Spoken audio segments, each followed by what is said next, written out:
जी हाँ, हवा खराब है ऐसा हम इसलिए कह रहे हैं क्योंकि दिल्ली एनसीआर में हवा जहरीली बनी है।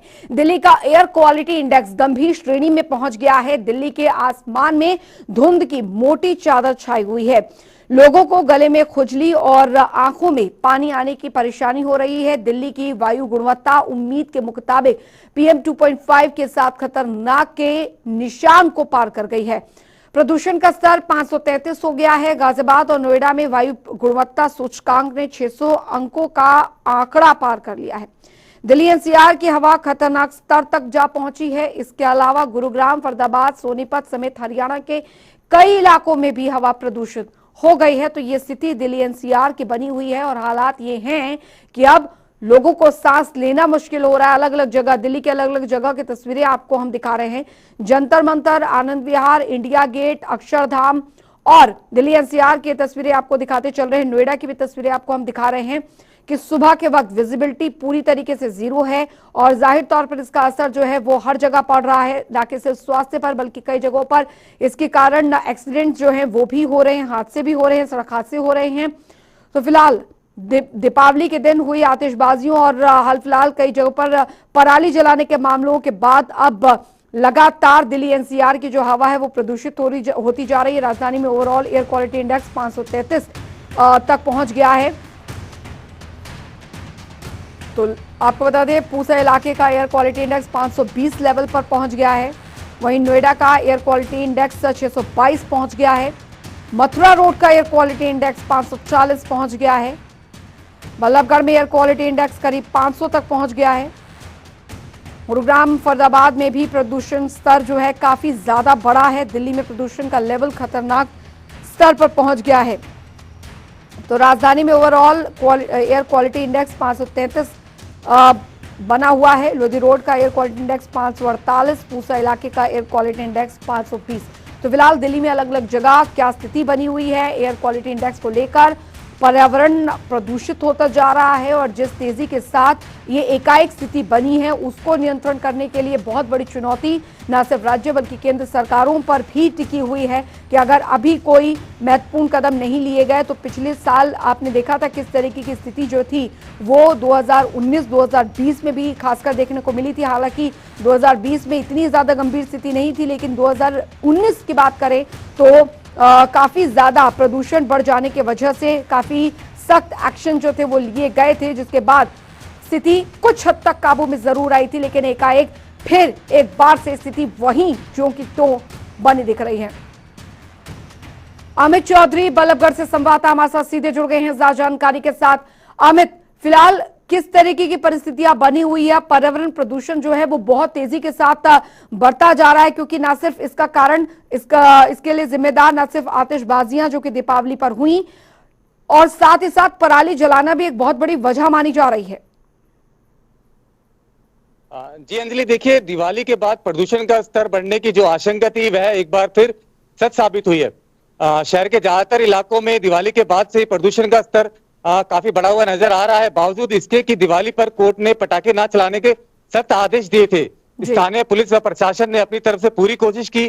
प्रशासन ने यहाँ पर लगातार मुनादी कराई पटाखे नहीं चलाने के लिए। कोर्ट के इन आदेशों का जनता के द्वारा पालन कराया जाए, यह सख्त आदेश थे, लेकिन कहीं ना कहीं जनता की जागरूकता के कारण या उसकी कमी के चलते इस तरह की पटाखेबाजी हुई। दिवाली हो चाहे गोवर्धन हो, लगातार इन पटाखों की गूंज सुनाई देती रही, जिसका परिणाम यह रहा कि पिछले 2 दिनों से यहाँ स्थानीय लोगों को सांस लेने में लगातार दिक्कत का सामना करना पड़ रहा है। जिस तरह लोगों ने 2 दिन तक पटाखे चलाए, उसी का परिणाम है कि बल्लभगढ़ का प्रदूषण का AQI लेवल लगभग 500 के आसपास नजर आ रहा है, यानी कि लगभग आम दिनों के मुकाबले 2 गुना, जिसके चलते लोगों को सुबह घूमने फिरने में, सांस लेने में दिक्कत आ रही है, उनकी आंखों में जलन हो रही है और इसका प्रमुख कारण कहीं ना कहीं पटाखों से निकला हुआ यह धुआं ही है। जी आपको बता दूं, बल्लभगढ़ शहर अभी हाल ही में पूरे देश में लगभग सबसे प्रदूषित शहरों में शुमार हुआ है। बावजूद इसके यहाँ इस तरह पटाखों की गूंज जो लगातार 2 दिन तक सुनाई दी, कहीं ना कहीं चिंता का सबब बनी हुई है। जी अमित, जाहिर तौर पर चिंता का सबब भी है और चुनौती भी यहाँ पर बनी हुई है, लेकिन अब इस ओर क्योंकि पराली प्रबंधन को लेकर लगातार कई प्रयास जो है वो यहाँ पर किए जा रहे हैं, किसानों को जागरूक भी किया जा रहा है, लेकिन इस ओर कितना ज्यादा प्रभाव जो है वो पड़ा है अब तक? जी देखिए, मैं आपको बता दूं, क्योंकि वल्लभगढ़ के आसपास ग्रामीण क्षेत्र लगता हुआ है, तो कहीं ना कहीं जनता और किसानों में एक जागरूकता की तो जागरूक तो हुआ है, क्योंकि प्रशासन लगातार वहां पर मुनादी करता रहा है। पिछले साल भी यहाँ पर एक दो लोगों के चालान, किसानों के चालान हुए थे, जिसके चलते इस बार पराली में तो धुएं का कारण नहीं माना जा सकता। लेकिन जिस तरह से दिवाली पर यहाँ पटाखेबाजी हुई है, तो 2 दिन से जो ये प्रभाव नजर आ रहा है, तो कहीं ना कहीं पटाखों का ही धुआं नजर आ रहा है। जी अमित, अभी फिलहाल इस ओर प्रशासन इसको लेकर कितना अलर्ट बना हुआ है? क्योंकि हमने देखा 2019 में खासकर जब ऐसी स्थिति बनी हुई थी, ठीक ऐसी स्थिति, तो प्रशासन काफी सख्त हो गया था, लगातार टीमों का गठन कर दिया गया था जो कि ये सुनिश्चित कर रही थी कि जो पराली है वो ना जलाई जाए और अगर ऐसा हो तो फिर इस पर सख्त एक्शन लिया जाए। केंद्र सरकार तो पर्यावरण को लेकर काफी जागरूक है, राज्य सरकारों की तरफ से, खासकर प्रशासन की तरफ से किस तरीके के कदम जो है वो अब उठाए जा रहे हैं? जी देखिए, अगर प्रशासन की बात करें तो यहाँ अभी, क्योंकि दिवाली पर भी देखा हमने कि पुलिस प्रशासन हो चाहे स्थानीय प्रशासन हो, यहाँ पर लगातार प्रदूषण के चलते लोगों को जागरूक किया गया। किसानों के साथ बैठक की गई, उनके सरपंचों को समझाया गया पराली को ना जलाने के चलते। इसी का परिणाम है कि अगर दिवाली की बात कर रहे हैं, 40 से 42 लोगों पर चालान किया गया है, जिन्होंने पटाखे छोड़ते जो मौके पर पाए गए। जी जी चलिए, बने रहिए आप हमारे साथ। अमित, पूजा शर्मा हमारे साथ फरीदाबाद से जुड़ गई हैं ज्यादा जानकारी के साथ, क्योंकि देखिए समस्या अगर या पराली की है, पराली जलाने की है, तो उससे भी बड़ी समस्या जो है वो ये है कि ऐसे इंडस्ट्रियल एरिया जहां पर ऐसी फैक्ट्रीज हैं जहां पर काफी ज्यादा प्रदूषण वो फैला रही हैं, और बहुत जरूरी है कि ये भी समझना कि आखिरकार वहां प्रशासन कितना सख्त है इसको लेकर। पूजा, अब बात अगर पराली की हो तो जाहिर तौर पर बात यहां पर इंडस्ट्रियल सेक्टर की भी होगी, इंडस्ट्रियल सेक्टर में उन फैक्ट्रियों की होगी जो कि काफी जहरीला धुआं जो है वो उगल रही हैं, और आतिशबाजियों पर लगे प्रतिबंध के बावजूद भी आतिशबाजियां हुई। सवाल ये कि प्रशासन द्वारा क्या कोई सख्ती बरती गई, क्या कोई ऐसा प्लान तैयार किया गया कि ऐसी स्थिति से निपटा जाए? और अब तो स्थिति यह है कि प्रदूषित हवा होती जा रही है। बिल्कुल अंजलि, देखिए प्रदूषण बढ़ने के कारण जो है दिल्ली एनसीआर में ग्रेड सिस्टम लागू किया गया है, और इसके चलते अभी आपने उद्योगों की बात कही, तो उद्योगों में जनरेटर, लकड़ी, कोयला, उन पर प्रतिबंध लगाया गया है। 15 अक्टूबर से लेकर 15 मार्च तक ये सब प्रतिबंधित है। ऐसे में उद्योग पहले से ही परेशानी में है। हालांकि कुछ उद्योग ऐसे हैं जो चाहते ना चाहते हुए भी प्रदूषण बढ़ाने में कारक साबित हो रहे हैं, लेकिन उनके पास कोई विकल्प नहीं है, क्योंकि सरकार ने कोई वैकल्पिक व्यवस्था इस तरह से नहीं दी गई है कि वे बिना प्रदूषण फैलाए अपना जो है उद्योग चला सके।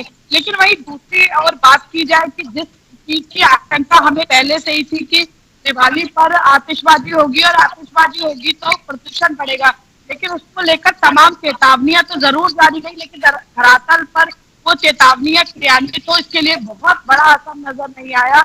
यही कारण है कि दिवाली पर जिससे हर्षोल्लास के साथ लोग उत्साह के साथ त्योहार मना रहे थे, उसी ही उत्साह के साथ उन्होंने जमकर आतिशबाजी की, और जिसका परिणाम ये निकला कि दिवाली के अगले दिन जो विजिबिलिटी थी वो बहुत कम थी, कई जगह पर 100 मीटर से भी कम विजिबिलिटी पहुंच गई थी। और अभी भी स्थिति ये बनी हुई है कि लोग सांस नहीं ले पा रहे हैं, गले में खराश है, लोगों की आंखों में जलन है, लगातार ऐसे मरीजों की संख्या बढ़ रही है, बुजुर्गों को सांस लेना मुश्किल हो गया है। हम एक तरफ अंजलि जागरूकता की बात करते हैं, हम 21वीं सदी में जी रहे हैं, और वहीं दूसरी तरफ हम इतनी बड़ी लापरवाही करते हैं कि कोरोना की दूसरी लहर में सांसों पर संकट था, ऑक्सीजन की कमी से कई लोग जो अपनी जान गंवा चुके थे, और लेकिन उसके बावजूद अब जब हमें मौका था अपनी जिम्मेदारी निभाने का, लेकिन वहां हम चूक गए और हमने जमकर अपना त्योहार मनाने के लिए कुछ मिनटों के, कुछ घंटों के उत्साह के लिए जमकर पटाखे जलाए, जिसका असर ये है कि ना तो अब हम खुली हवा में, स्वच्छ हवा में सांस ले पा रहे हैं, ना हमारे बच्चे या हमारे जो बुजुर्ग हैं वो सांस ले पा रहे हैं।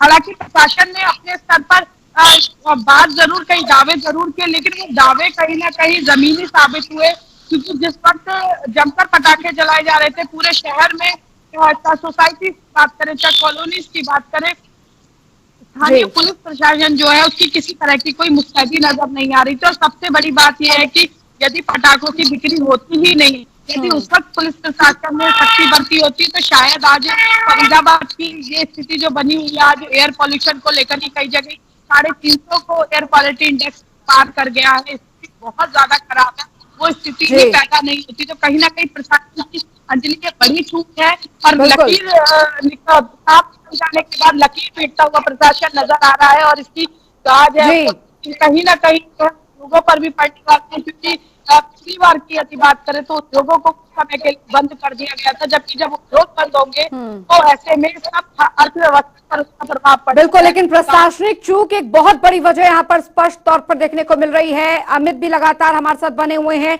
पूजा भी हमारे साथ लगातार फरीदाबाद से बनी हुई है। गुरुग्राम, साइबर सिटी गुरुग्राम आपको लिए चलते हैं। विजेंद्र हमारे साथ इस बीच सीधे जुड़ गए हैं इस खबर पर ज्यादा जानकारी के साथ। विजेंद्र, क्योंकि हर ओर देखा जाए, क्योंकि दम घोटू हवा जो है वो जहरीली और ज्यादा जहरीली होती जा रही है। और अब सवाल यहाँ पर यह है कि प्रशासनिक चूक तो यहाँ पर हुई है, इससे मना यहाँ पर नहीं किया जा सकता, लेकिन अब जो स्थिति बनी हुई है इससे निपटने के लिए अब बहुत जरूरी है कि स्ट्रॉन्ग एक्शन लिया जाए। देखिए अंजलि, जिस तरह से जिला प्रशासन और सरकार ने कोशिश की थी कि दीपावली पर जो पटाखे हैं वो ना चलें और जो आतिशबाजी है वो ना हो, इसको लेकर कई तरह की चेतावनी दी गई थी और लोगों को जागरूक भी किया गया था। लेकिन मैं अंजलि एक बात आपको बता दूं कि प्रदूषण होने का, अगर गुरुग्राम की बात करें, आसपास फरीदाबाद की बात करें, तो एक बिंदु नहीं है, कई बिंदुओं पर हमें गौर करना होगा। चाहे टूटी सड़कों से उड़ने वाली धूल है, निर्माण कार्यों में अनियमितता बरती जा रही है, साथ ही साथ ऐसे कई मुख्य रोड है जिनको खुदे हुए हैं, जहां से डस्ट उड़ती है, उन पर ध्यान नहीं दिया जाता। और यही कारण है कि जो धूल के कण हैं लोगों की सांसों में जाकर उनको कहीं ना कहीं बीमार कर रहे हैं। और दिवाली पे जो नजारा देखने को मिला था कि कहीं ना कहीं जिस तरह से प्रशासन पूरी तरह से कोशिश कर रहा था, लेकिन कोशिश नाकाम साबित हुई। जिस तरह से कहा गया था कि 188 के तहत मुकदमा दर्ज किया जाएगा, एडवाइजरी भी जारी की गई थी, जितने थाना क्षेत्र प्रभारियों को कहा गया था कि आतिशबाजी करने वालों के खिलाफ सख्त कार्रवाई की जाए। लेकिन अंजलि, कहीं ना कहीं ये तमाम जो दावे थे वो फेल हो गए थे, क्योंकि जिस तरह से प्रशासन ने दावा किया। और एक बात और अंजलि, कि जिस तरह से पटाखे बेचने वाले जो दुकानदार थे उन्होंने काफी महीनों पहले पटाखे खरीद कर रख लिए थे, और उसके बाद जिला प्रशासन ने जो एडवाइजरी जारी की वो कहीं ना कहीं लेट लतीफ की, जिसके चलते पटाखे लोगों ने खरीद लिए थे और उसके बाद आतिशबाजी जमकर हुई। लेकिन एक ट्रेंड और अब देखने को मिल रहा है कि जैसे ही पटाखों पर प्रतिबंध की बात आई तो लोगों ने एक नया ट्रेंड निकाला है कि लोहे की रोड से एक पोटेशियम नाम का पदार्थ होता है जो कि बारूद की तरह होता है, उससे वो पटाखे जला रहे हैं, जिससे कि काफी प्रदूषण हो रहा है, काफी जहरीला माना जाता है। उसको भी रोकने में जिला प्रशासन नाकाम रहा है। ऐसे में कहा जा सकता है कि जागरूकता की बात करें तो गुरुग्राम में, हालांकि साइबर सिटी मिलेनियम सिटी माना जाता है, पढ़े लिखे लोग यहाँ पर है, देश विदेश से यहाँ पर कंपनियां हैं, मल्टी लेवल कंपनियां भी यहाँ पर है, लेकिन उसके बावजूद भी इस तरह का माहौल देखने को मिल रहा है कि प्रदूषण लगातार बढ़ रहा है। हालांकि कमेटी गठित की गई थी, ग्रेप कमेटी बनाई गई थी, कई विभागों के तालमेल से बनाई गई थी कि जो तंदूर है वो जलेगा उस पर कार्रवाई की जाएगी, या खुले में जो निर्माण कार्य पड़ा है उस पर कार्रवाई की जाएगी। लेकिन तमाम ये दावे कागजी साबित हो रहे हैं और कहीं ना कहीं प्रशासन फेल होते नजर आ रहा है। ऐसे में जरूरत है जागरूकता की और सख्ताई की। अगर जिला प्रशासन सख्ताई करेगा, क्योंकि दिवाली के बाद भी बम पटाखे छूट रहे हैं, क्योंकि लगातार सीजनी त्योहार चल रहे हैं, भैया दूज और गोवर्धन था, इस पर भी जमकर आतिशबाजी हुई थी। तो कहीं ना कहीं अब भी सुध लेने की जरूरत है। जिस तरह से कोरोना हुआ, कोरोना में लोगों की सांसें थम गई थी, तो कहीं ना कहीं जिन लोगों ने कोरोना से रिकवर किया है तो शारीरिक रूप से वो भी कहीं ना कहीं या फेफड़ों से या दिल की बीमारी से ग्रस्त हो गए हैं। ऐसे में जरूरत है उन लोगों के बारे में सोचने की, आम लोगों को उनके बारे में भी सोचने की कि आतिशबाजी ना करें और गुरुग्राम की जो आबो हवा है उसको स्वच्छ रहने दें और इन तमाम नियमों की उल्लंघना ना करें। जी अंजलि, बिल्कुल विजेंद्र, सही कहा आपने। और पूजा, क्योंकि अब स्थिति यहाँ पर यह है कि ना सिर्फ प्रशासन बल्कि राज्य सरकारों को भी मिलकर इस पर काम करना पड़ेगा। ना सिर्फ आरोप प्रत्यारोप कि कौन सा राज्य जो है वो ज्यादा प्रदूषण जो है वो उसका जिम्मेदार है, क्योंकि हाल फिलहाल हमने देखा कि दिल्ली के मुख्यमंत्री अरविंद केजरीवाल सीधे तौर पर हरियाणा को जिम्मेदार बता देते हैं, जिसके बाद पलटवार जो हरियाणा सरकार की तरफ से भी आता है। लेकिन अब स्थिति यहाँ पर वार पलटवार की नहीं है, स्थिति यहाँ पर यह है कि इन तमाम राज्यों के जो अधिकारी हैं या फिर मुख्यमंत्री लेवल स्तर की जो बैठकें हैं वो होनी चाहिए, ताकि कम से कम इस पर एक एक्शन लिया जाए कि राज्य संयुक्त तौर पर मिलकर इस ओर क्या कदम उठा रहे हैं।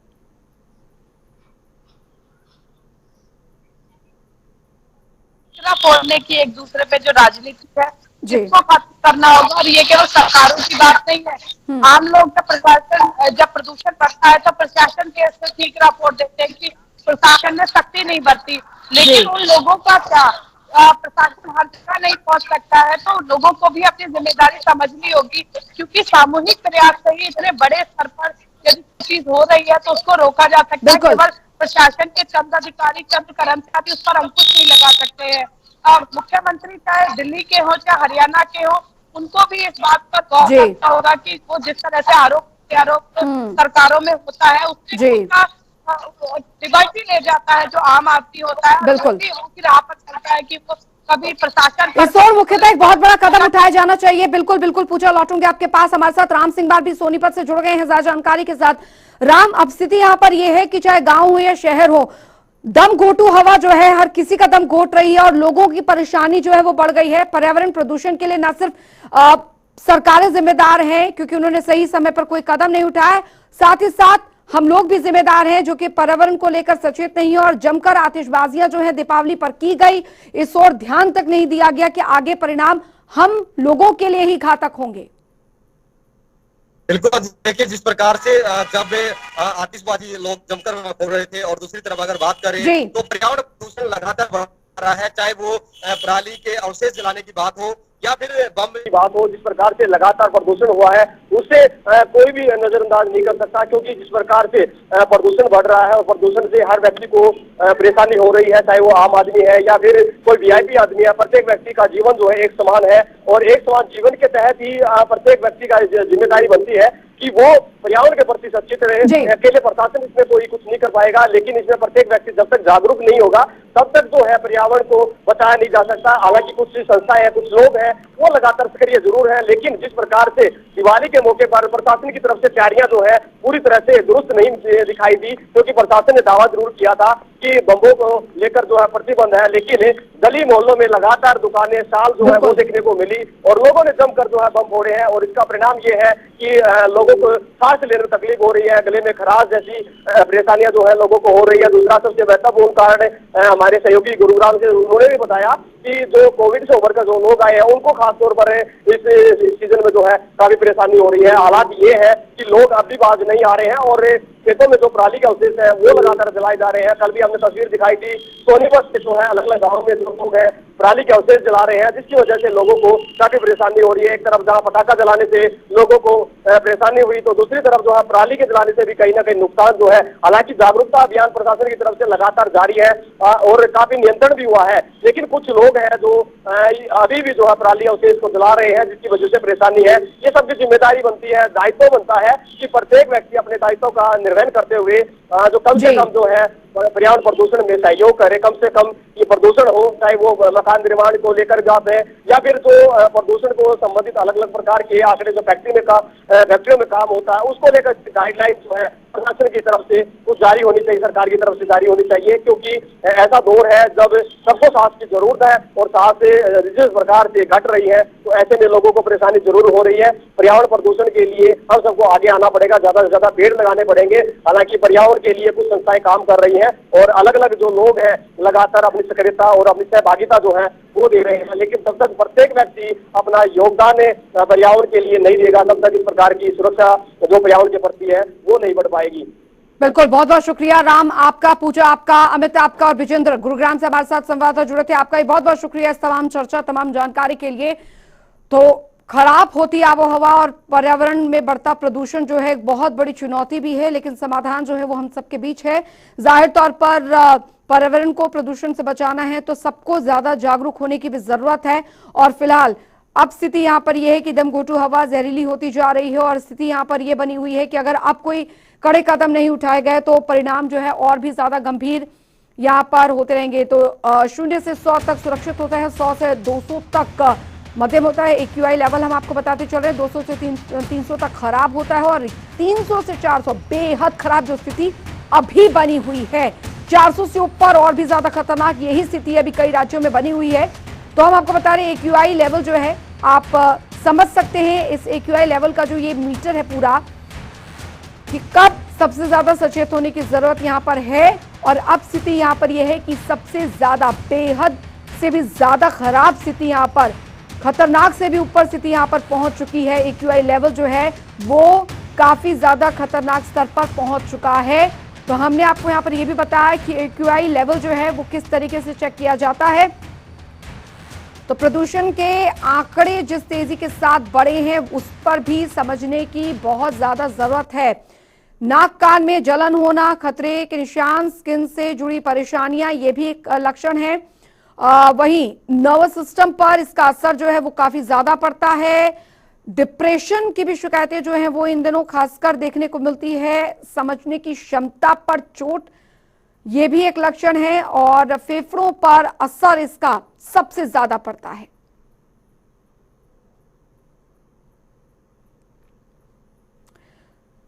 तो प्रदूषण के बड़े खतरे भी हम आपको बता रहे हैं कि किस तरीके से ये आपके स्वास्थ्य पर बड़ा असर जो है वो डाल सकता है। तो प्रदूषण के बढ़ते खतरे से सावधान होने की जरूरत भी है। कोशिश आप ये करिए कि आपको अगर ये शिकायतें हैं तो आपको फौरन डॉक्टर से कंसल्ट करना है। चलिए, खबरें और भी है लेकिन जनता टीवी पर खबरों का सिलसिला लगातार जारी है।